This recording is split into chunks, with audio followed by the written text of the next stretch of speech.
Whether you're a skeptic or a believer, join me, Rob McConnell, as together we'll investigate the world of the paranormal and the science of parapsychology here on the X-Zone Radio TV show on XZBN and the X-Zone TV channel on Simul TV. Since 1990, the X-Zone Radio TV show has been the place where people dare to believe and dare to be heard. Together, we'll investigate UFOs, aliens, ghosts, Bigfoot, psychic phenomenon, lake monsters, conspiracy theories, government cover-ups, the truth embargo, alien abductions, ESP, haunted locations from around the world, and so much more. With over 28 years of broadcasting and more than 4,500 individual guests, the X-Zone is truly a place where fact is fiction and fiction is reality, as evidenced by the credibility, integrity, and professionalism of the guests that we bring to our international audience. If you have seen a UFO, had a close encounter, seen a ghost, Bigfoot, lake monster, or a story that you would like to share or have investigated, contact me, Rob McConnell, by sending me your email to xzone@xzoneradiotv.com, or you can call toll-free 1-800-610-7035, extension 143, and on Skype, X-Zone Radio TV. For more information on the X-Zone Radio TV show with yours truly, Rob McConnell, visit www.xzoneradiotv.com or www.xzonetvchannel.com or simultv.com and xzbn.net. Until next we meet here in the X-Zone from our broadcast center and studios in Hamilton, Ontario, Canada, always remember, X-Zone Nation, keep your eyes to the sky and your heart in the light.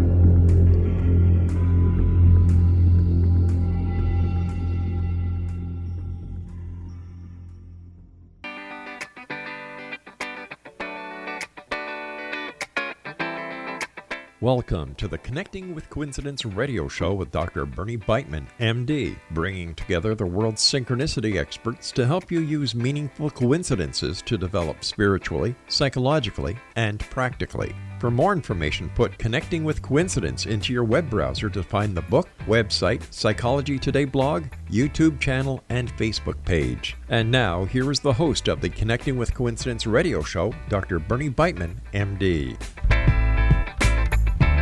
Yes, sir. Yes, ma'am. Yes, we are here. Welcome to the show. So glad you are with us, our loyal fans. You're here with us again, with me and my singing partner, Rob McConnell.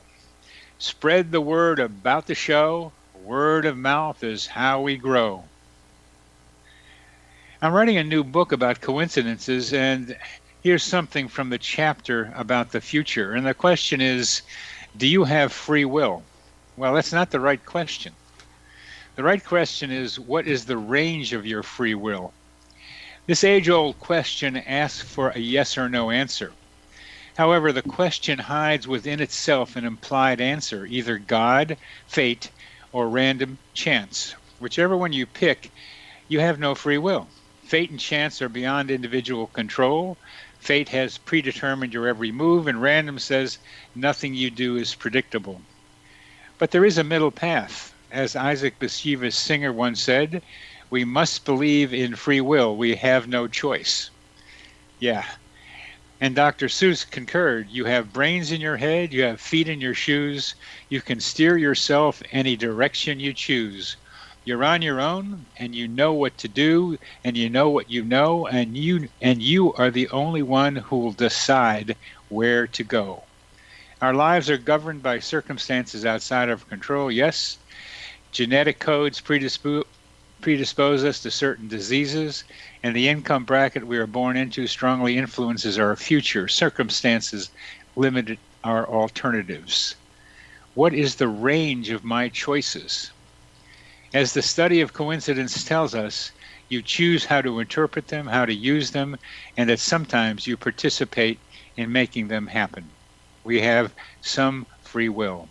And our guest today has chosen to study UFOs and owls and synchronicity. We'll get to how that happened.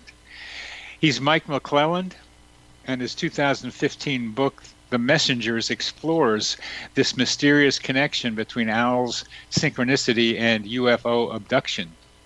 It was his first-hand experiences with these elusive events that have been made the foundation for his research. This book is also a personal memoir and a journey of self-discovery.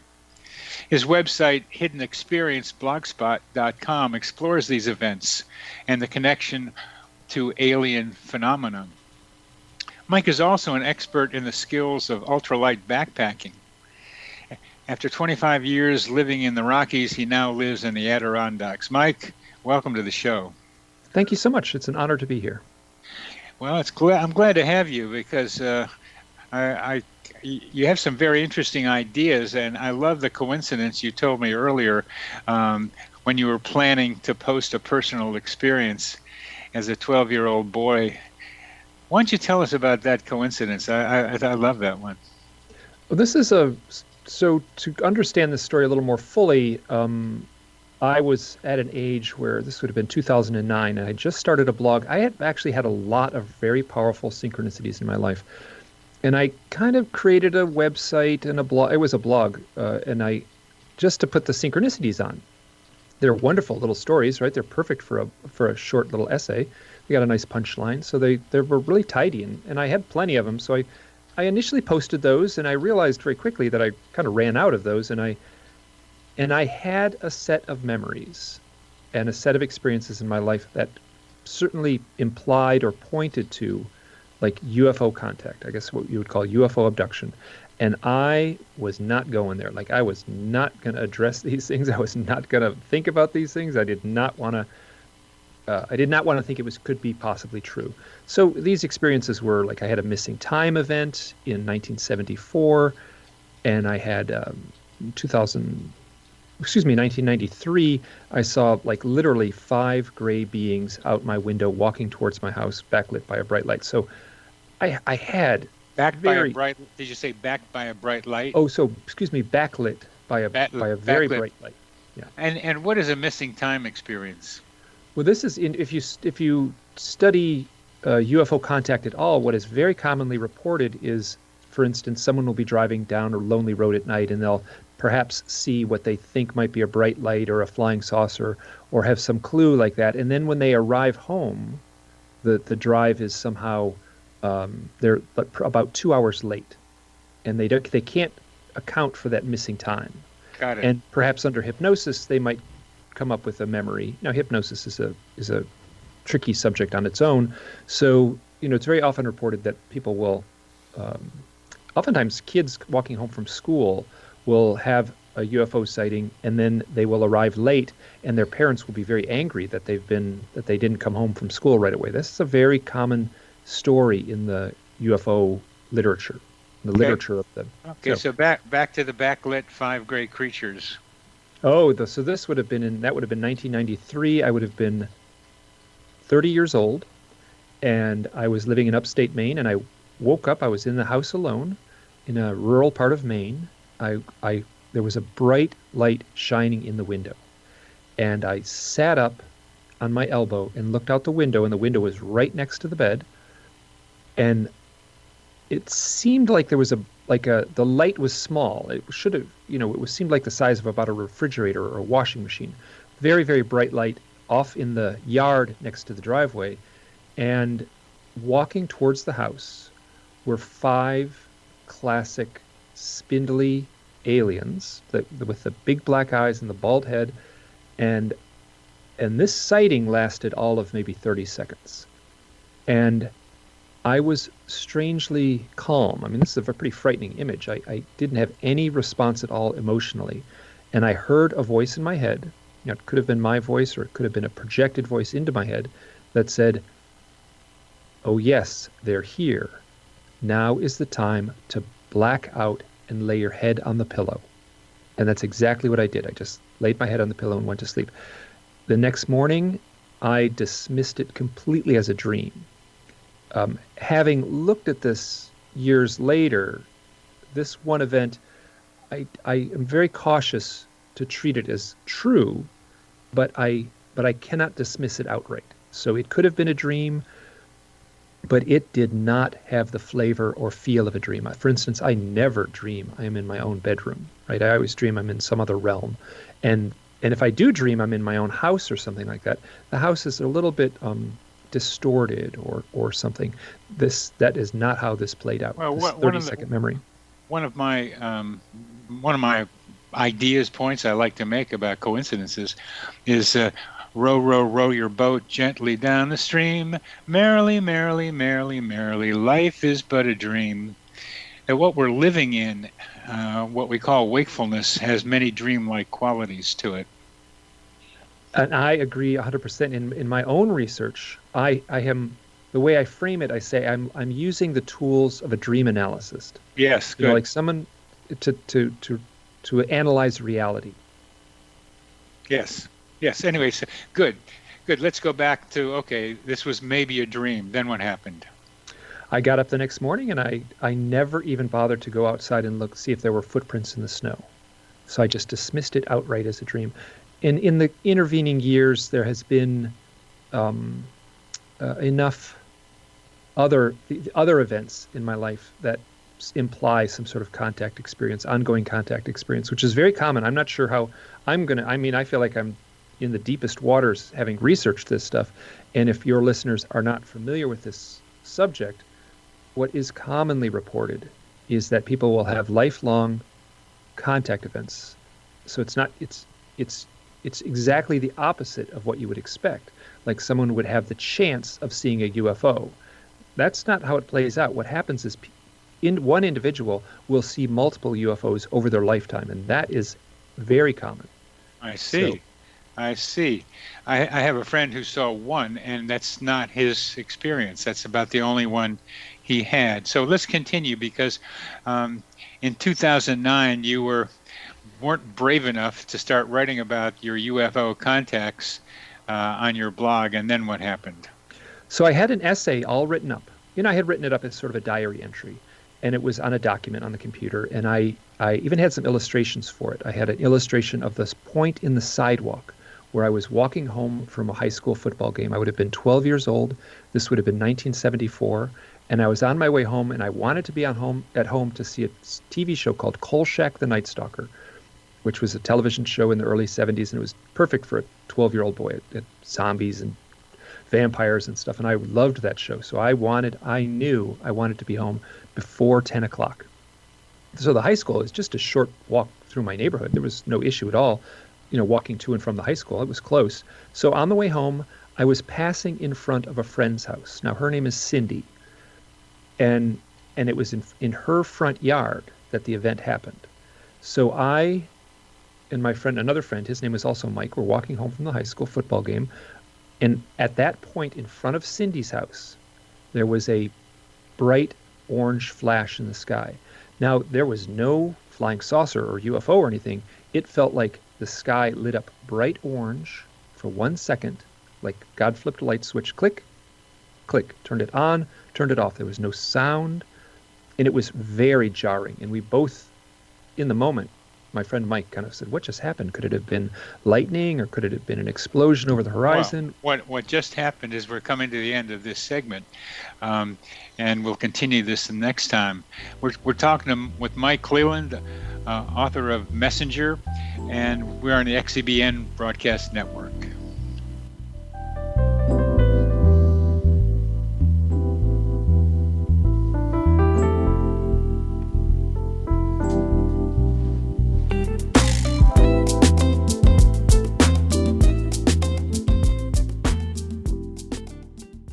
Patty Conklin grew up in Brooktondale, New York, with a unique ability. Unlike others, she could see how the vibration of words and emotions affected the physical body. She discovered how to release stored emotion and facilitate healing. This began today's Conklin method of cellular cleansing. The private practice grew with tremendous results, as did her reputation. More and more people sought her out, bringing her into the home for healing.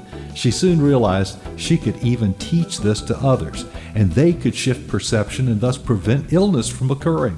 Patty Conklin quickly became a frequent keynote speaker, and she developed a curriculum for teaching the Conklin method of cellular cleansing.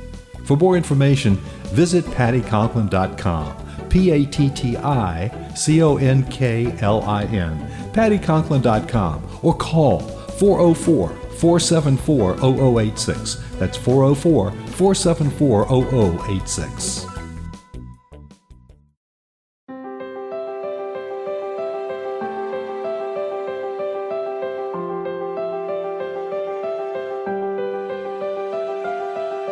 Mission Evolution is dedicated to the well-being of the planet and animals, as well as the evolution of humankind. One major factor threatening all three is increasing toxicity. Heavy metals and other environmental toxins are poisoning our bodies, deteriorating our brains, blocking our spiritual connection, and shortening our lives. Yet these poisons are extremely difficult to remove. I'm Gwilda Wiyaka, and I recently became aware of a product created from the marriage of nature and nanotechnology called Vitality. It's formulated from zoolite, whose crystalline structure binds toxins, gently carrying them out of the body. The light is only as clear as the window through which it shines. Clear your body, shine your light into the world. Visit vitalityhappens.com for a 20% discount. Enter code PATHHOME.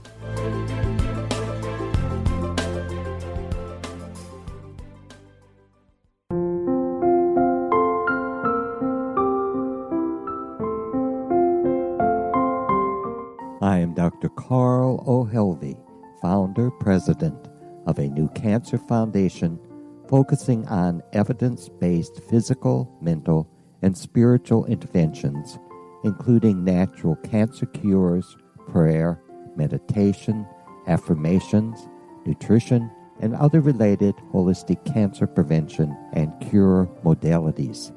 These are used in cancer education, research, and financing care. I ask for your help to continue this important work by donating at www.holisticcancerfoundation.com.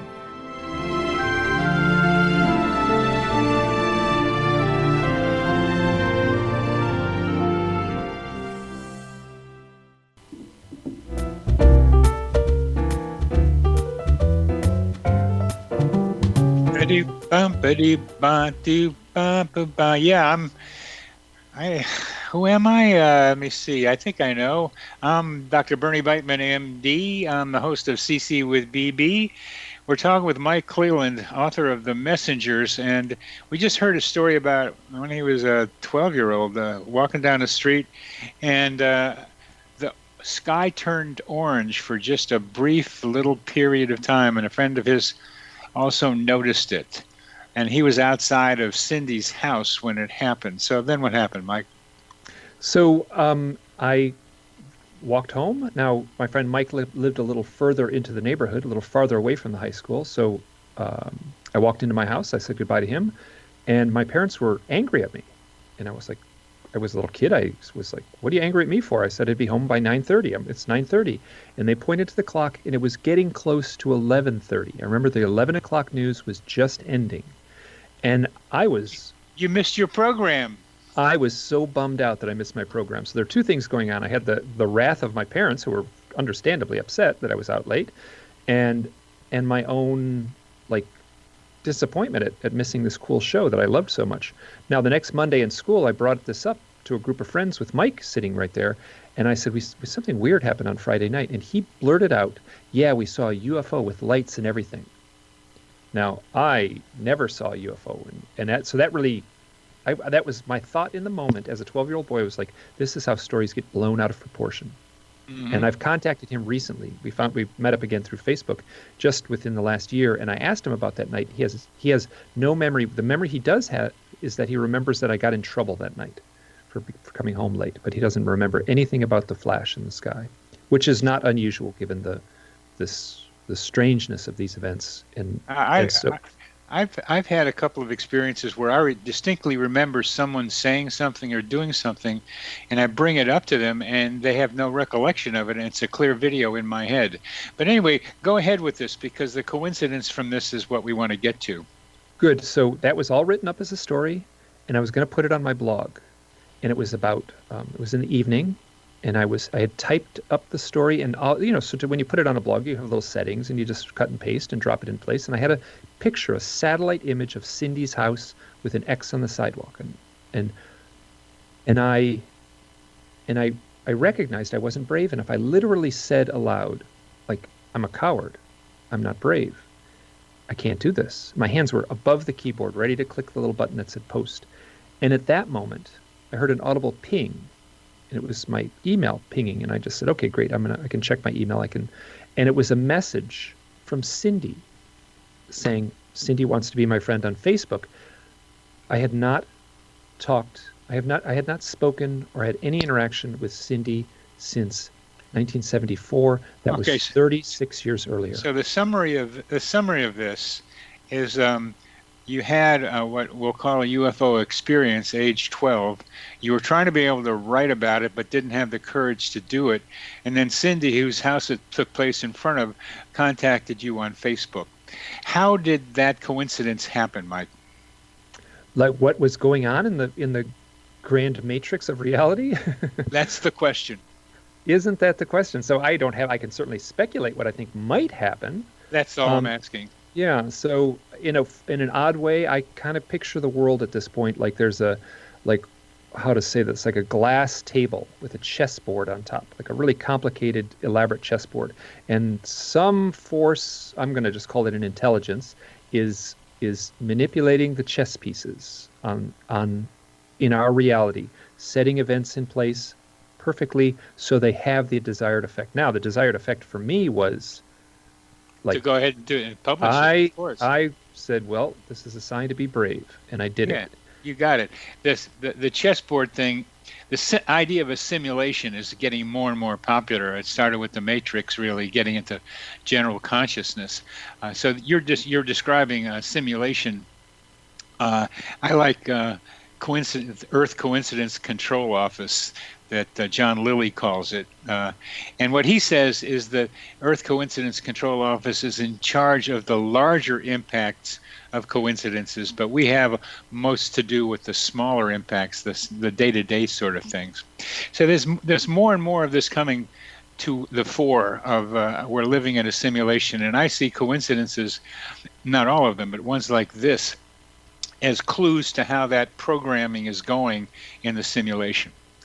So let's go on with what you've learned from UFOs, because you've gotten a lot of people to send you stories, and that's what your book, The Messengers, has a lot in them. Stories that you ask us not to get too caught up in the details, but look at the general pattern of them and see what they're telling us. And what are these stories telling us, Mike, particularly with the idea that these are contacts from another dimension? So if you really try to parse it out, there is no physical evidence that these craft are from another planet. There's certainly implications. It's certainly a logical deduction, but these events seem to play out with the logic of a leprechaun sighting in Ireland, or a Virgin Mary sighting in Spain, or a spirit animal sighting in an Indian reservation in South Dakota. Like they have a sort of dream logic connected to them. And as some researchers soon realize, what happens is you look at these events and they are playing out. If it was scientists from another planet coming here to visit us, there wouldn't be the high strangeness that is associated with these experiences. So in a way, we live in a time where leprechauns and fairies and angelic apparitions simply don't have the same meaning that they would have once in our folklore, in our mythology. So one way to frame this is that the UFO occupants and the flying saucer is simply the same core phenomena that has been following humanity all throughout human history, yet dressed up in a shiny new costume. That's really cool. And that avenue of thought within the UFO research community is not outrageous. People sort of adhere to that. There's what's called the ETH, the extraterrestrial hypothesis. That implies that these craft come from another planet. And when you study the actual cases, it very quickly crumbles. Like there is no way that. So here's one thing that happens, and this is this is noticed by mainstream researchers. People who have a close-up UFO sighting will often have psychic experiences. I talked to one woman who had a close-up sighting very similar to mine. It was like an orange orb. It was this bright iridescent orange color thing. It floated up to them, and she had an owl sighting just before that. We can get into that too. So she had an owl sighting that led her to take a walk. She was going to go down a path, and an owl swooped in front of her. And she said, "Ooh, I can't go down this path." It felt like I was told not to go down this path because an owl crossed the path, and she felt like it was this ominous warning not to go down the path. So instead, she climbed a hill, a nearby hilltop. This was in England, and it looked over the lovely English countryside. And the sun was setting, and a orange giant craft orb. It was not a physical object. It did not look like a metal spaceship. It was a floating orange orb that changed shape. It stretched out like a long cigar. It shrunk down to a tiny ball, and then it vanished instantly. She was very upset, and she said she went to the pub afterwards, and she said she could read the minds of everyone in the pub, and it terrified her. It was not, and that psychic experience slowly tapered over a few days. Now, that sounds crazy, but this is exactly it's not crazy. I'm trying to imagine how it happens. Once you get into that other consciousness, which the UFOs represent, it's an expanded consciousness where the personal capacities of each of us can be expanded at least for a while. And coincidences are ways sometimes of showing us that we have psychic abilities.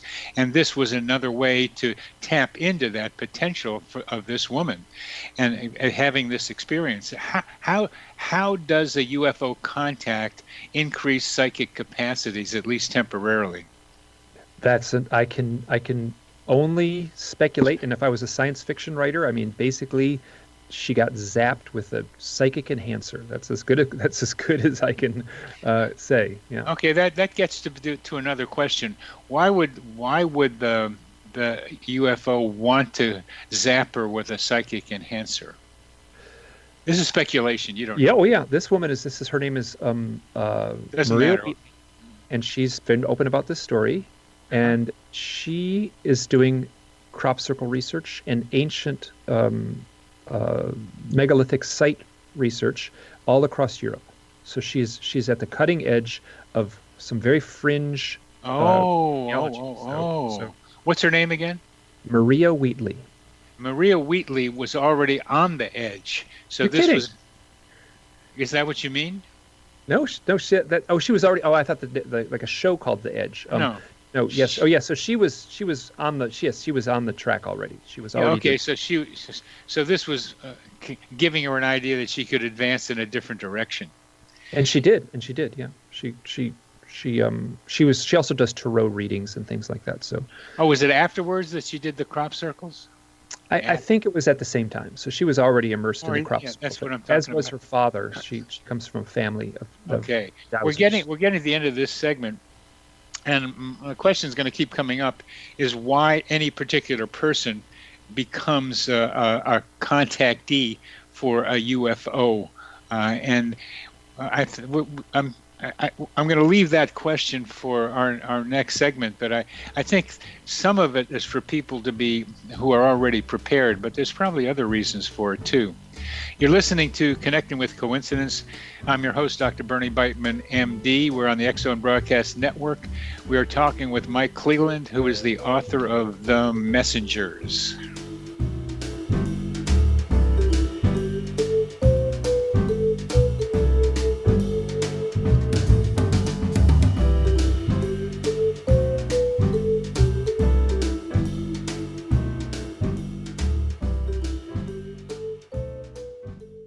Audience. If you have seen a UFO, had a close encounter, seen a ghost, Bigfoot, lake monster, or a story that you would like to share or have investigated, contact me, Rob McConnell, by sending me your email to xzone@xzoneradiotv.com, or you can call toll-free 1-800-610-7035, extension 143, and on Skype, X-Zone Radio TV. For more information on the X-Zone Radio TV show with yours truly, Rob McConnell, visit www.xzoneradiotv.com or www.xzonetvchannel.com, or simultv.com and xzbn.net. Until next we meet here in the X Zone from our broadcast center and studios in Hamilton, Ontario, Canada, always remember, X Zone Nation, keep your eyes to the sky and your heart in the light.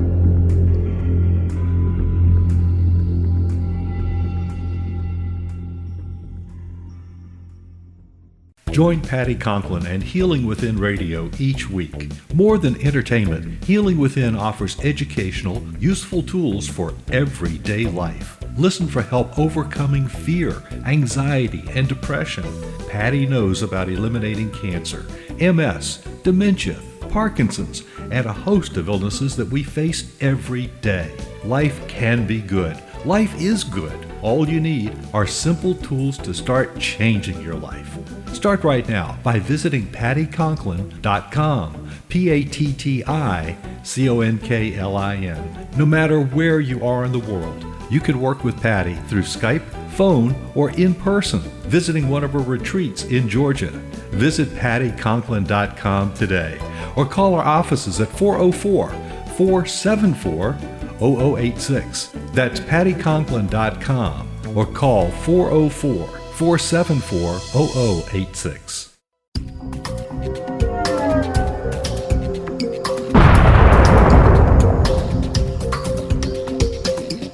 Coming soon to the X Zone Broadcast Network is A Different Perspective with me, Kevin Randall, as your host.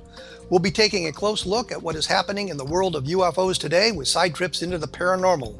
Guests will range from those who are household names to those who have a different perspective on a variety of topics.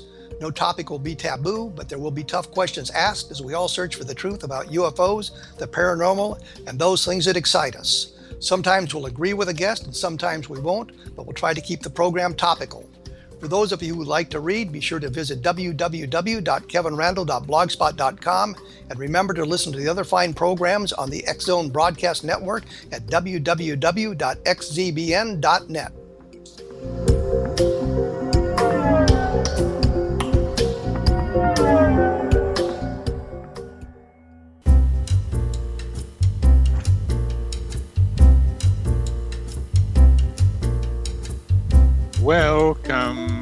Welcome to CC with BB.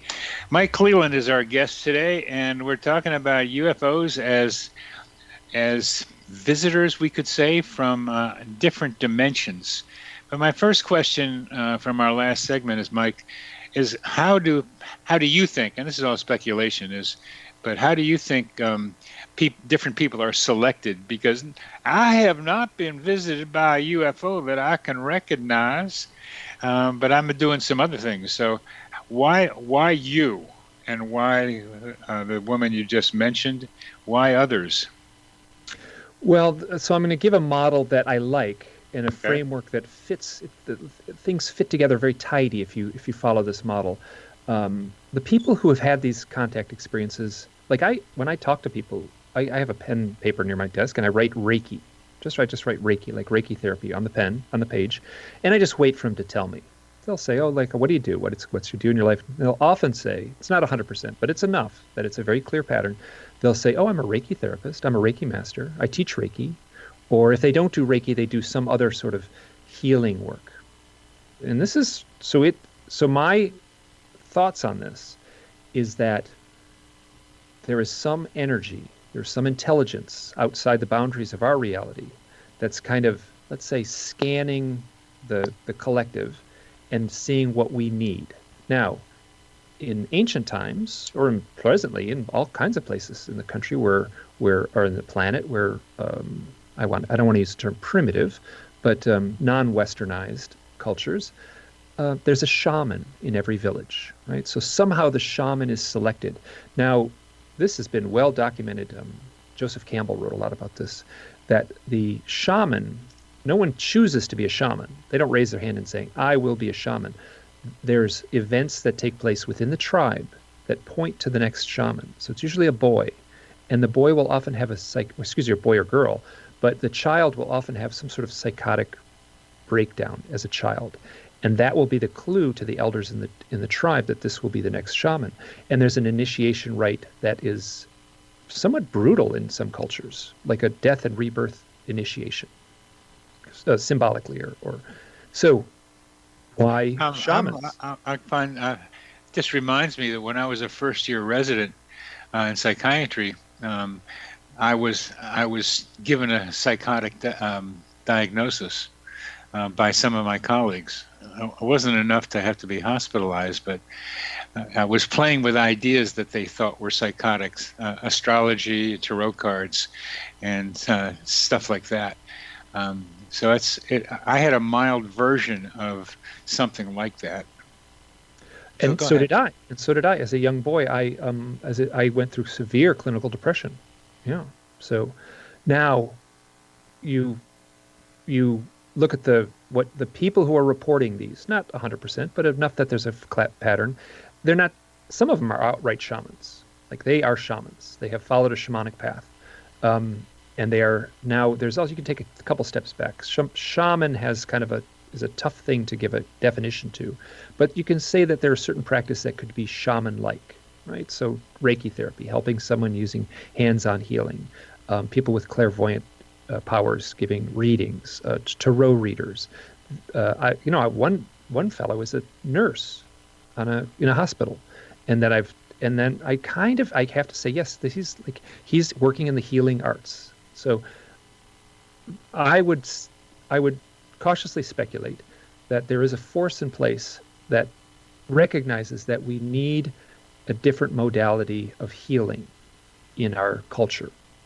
Yes, it's wonderful if you break your leg, you want to go to the hospital. But if you're having a crisis of spirit, you need more tools than what our present society can maybe offer. So it feels like there's this force planting the seeds to create shamans. And I have talked, there's many people who have gone down this avenue too. This is not an original idea on my own. That and that the UFO contact experience is a symbolic event that mirrors the shamanic initiation that would have taken place in a primitive village. We no longer live in a primitive village. We don't have the elders that can indoctrinate the next shaman. We have a highly symbolic event, the UFO contact experience, that is in essence doing the same thing. Traumatizing, I would actually say traumatizing the individual to change and basically die and be reborn. It seems like this trauma business is important for transformation. You got to go through some problems, difficulties to be able to expand. I wish it wasn't that way, but even the old Greeks, Aeschylus, for example, said it was learning through suffering.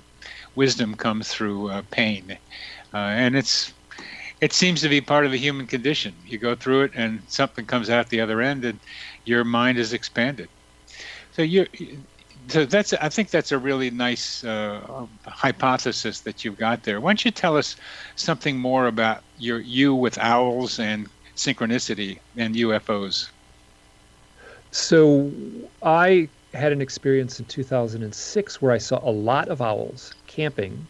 I went out for 2 different nights in 1 week with the same young woman, and we saw 3 owls. The 3 owls appeared, I'm going to say magically, I'm just going to use that term, appeared magically and hung out with us at sunset. To have it happen once was pretty cool. To have it happen twice within 4 days kind of was challenging. Now, I will say, which I did not say then, I'm saying it now since I've written the book and everything, when I saw those owls, there was a voice in my head that said, this has something to do with UFOs, right? So we're camping. It's a pretty spot in the mountains and out in Wyoming, Grand Teton National Park, and owls were like landing at our feet and staring up at us. And I'm going to say it, a message. That's the title of the book, The Messengers. I had a message from an owl in my head that said, this has something to do with the UFOs. And I had a guy on the show who had dragonflies doing something like what you're talking about. What the owls did. Yeah. Oh, hummingbirds, crows, eagles. Yeah. This is totem animals, spirit animals in other cultures. Now, so what that forced me to do, that was part of the reason I started the blog, was those owl events. That was one of the first stories I told, this camping story, which is a little more elaborate than I sort of. So what happened? So I started seeing owls. So what it did, I saw owls. It made me look into my own UFO experiences. And that's part of the reason I was writing them up and eventually putting them on the blog. And what it did, it unleashed a flood of synchronistic events with owls. Sometimes not real owls. Sometimes they were, owl lunchboxes or owl T-shirts or something like that would show up at a prescient moment when talking about owls.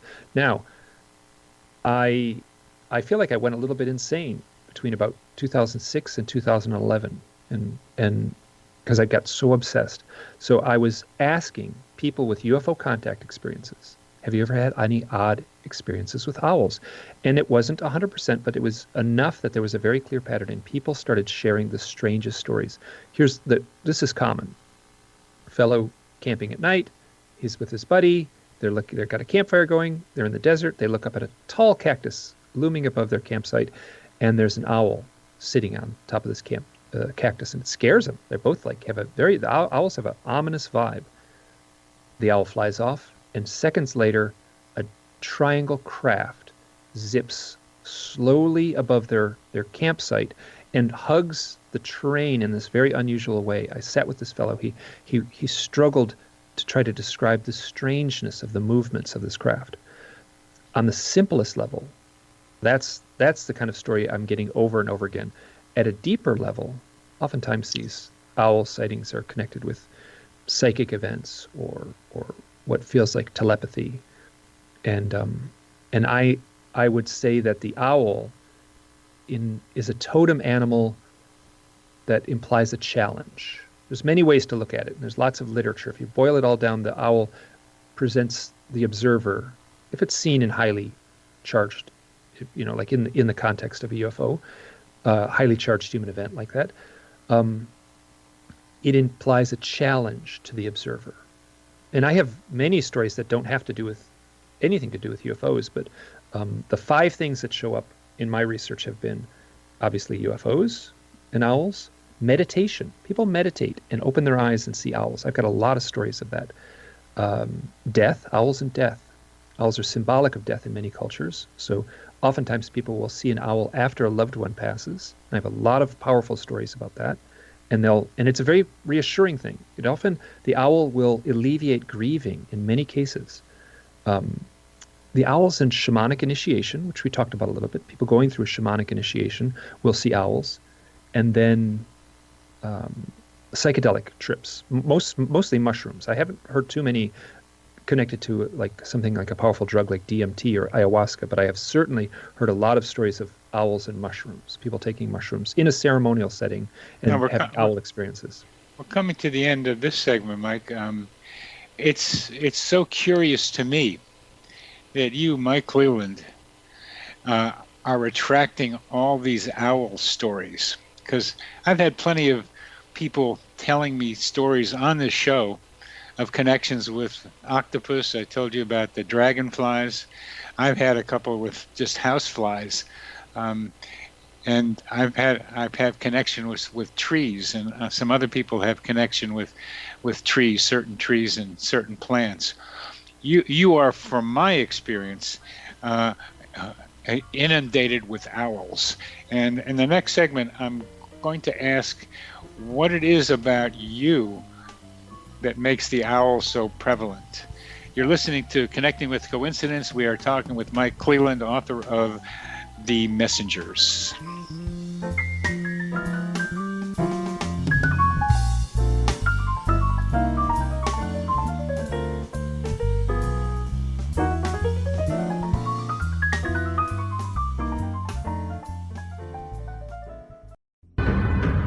If you are looking for a safe, zero-calorie natural option to the harmful artificial sweeteners on the market today, Just Like Sugar is what you're looking for. Just Like Sugar is a wonderful natural alternative for those health-conscious people who choose a calorie-restricted diet with a great, pure, sweet flavor that tastes just like sugar. Just Like Sugar is a great natural option for people suffering from diabetes and may be useful in restricted diet programs where standard sugars are not allowed and does not cause a laxative effect of some other sweeteners. Just Like Sugar comprises a perfect blend of chicory root fiber, natural calcium, natural vitamin C, and Just Like Sugar's sweetness comes from the natural flavors from the peel of the orange. Just Like Sugar is a natural alternative to harmful artificial sweeteners and will change the way that you believe all natural sweetener products taste. Just Like Sugar is available at your local Whole Foods markets, Wild Oats markets, Henry's, Sun Harvest, and many other fine natural food stores in the U.S., Canada, and worldwide. They are here, and they've been here for thousands of years, making their presence known in the shadows. They might be seen by a lonely motorist on a deserted road late at night, or by a frightened and confused husband in the bedroom he is sharing with his wife. But who are they? What do they want? Why are they here? Perhaps most concerning, has the government been aware of their presence all along? The new book by L.A. Marzulli, UFO Disclosure, the 70-year cover-up exposed, delves into the world of UFOs. Can full disclosure be soon? Order now and receive a free hour and 37-minute DVD on the UFO phenomenon. UFOs are real. Get both the book and the DVD, a $40 value, for only $19.99. To order your book and DVD today, go to lamarzulli.net. That's LAMARZULLI.net. You have heard of the X Zone? Now watch it on Simul TV, plus 500 video games, live TV channels, free video on demand, worldwide, and more. Does this sound like tomorrow's television? Well, it is, but you can have it today, right now. It is Simul TV. Simul TV offers what the others only wish they could provide. 15 exclusive channels like X Zone, sci-fi, and horror. We are worldwide. No other provider offers that. 500 built-in video games. No need to have an extra expensive system. We have them included. Free video on demand. Live streaming events from around the world, interactive online network, and much more. Tomorrow's TV today. Simul TV. Sound too good to be true? Well, it's not. You can have Simul TV today. Sign up at simultv.com. Do it today.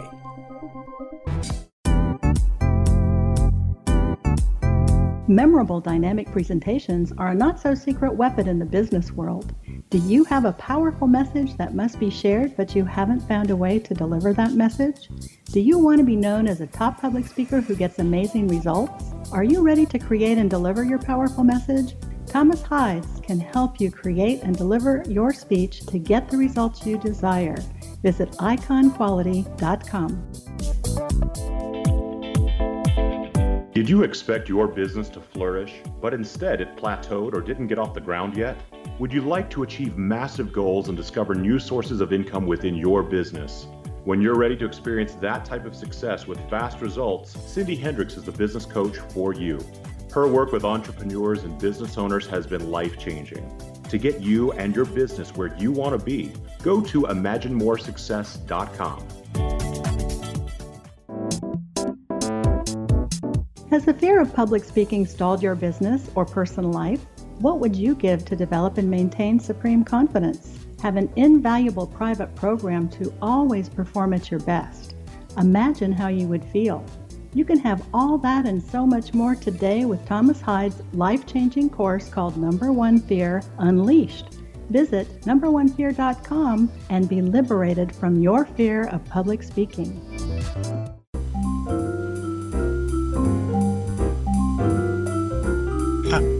Welcome back to CC with BB, our fourth segment. We are dealing with UFOs, talking about owls, and we're talking with Mike Clelland. And my question from Mike is this kind of vortex that your mind seems to be, a vortex magnet for owls and UFOs.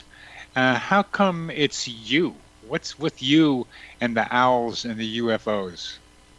Isn't that the question? Yes, isn't that the question? So I have struggled with this, and I have, so if I've written 3 books, right? So, and all of them have to do with my own experiences, owls and UFOs. There's a lot of other stories in those books too, like other people's experiences. But if you stack those 3 books on top of each other, it's about 1,000 pages. It's 1,007 pages of owls and UFOs. So, like, I am still absolutely stumped. Why me? Now, so if the owl is symbolic of something, or let's leave the question as you don't know. It's just the way it is, and probably the reason for it is just what we're doing. Is that you are the representative of a particular connection. That is between owls and UFOs. So you are representing to anybody who will listen and who will read that connection. And you can tell us about owls, but I would like you to include synchronicity in this, what you're telling me about, because you have a triad of synchronicity, owls, and UFOs. I am at the point now where I see those essentially as all the same thing. Owls, synchronicities, and UFOs. Like, I treat them, I weight them the same. So if someone tells me a powerful UFO story, that's a transformational experience for the person. If someone tells me a powerful synchronicity, that's a transformation for the person. Here, I'll share, this has nothing to do with UFOs, but has everything to do with the research I'm doing. This is one that I can tell pretty quick. Some of the stories are so long, and it's like trying to describe a fable or a dream. But there was a young woman. She was a teenager. Let me interrupt just for a minute. I have some suggestions about how to tell synchronicity stories, because people add a lot more detail than is necessary because they enjoy the detail, because it reminds them of the experience. But for the listener, it's important to pare away some of those details and just get to the essence. So please tell us this one that you can tell us in a short period of time. And that was, to put it in a book, I had to tear away a lot, and it broke my heart to tear away so much of some of these powerful stories. Woman, she was depressed. She was a teenager.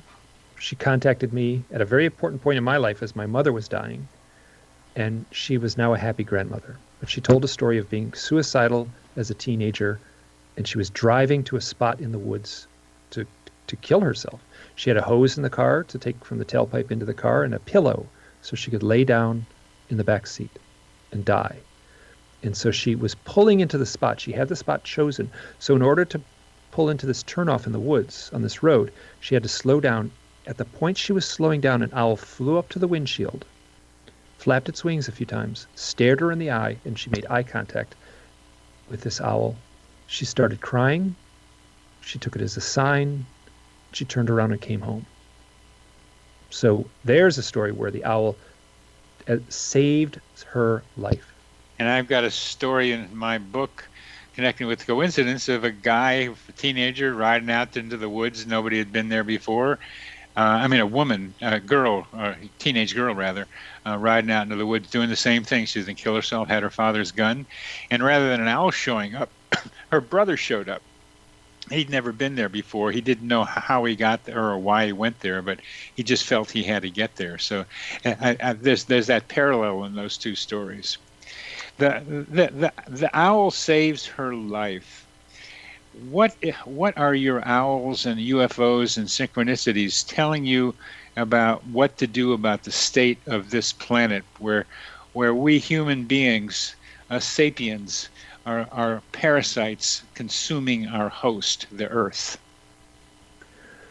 Well, there's very little the owls are actually telling. I think there's personally, people have had a lot of experiences. One more very quick story. A guy meditates. He likes to meditate outside.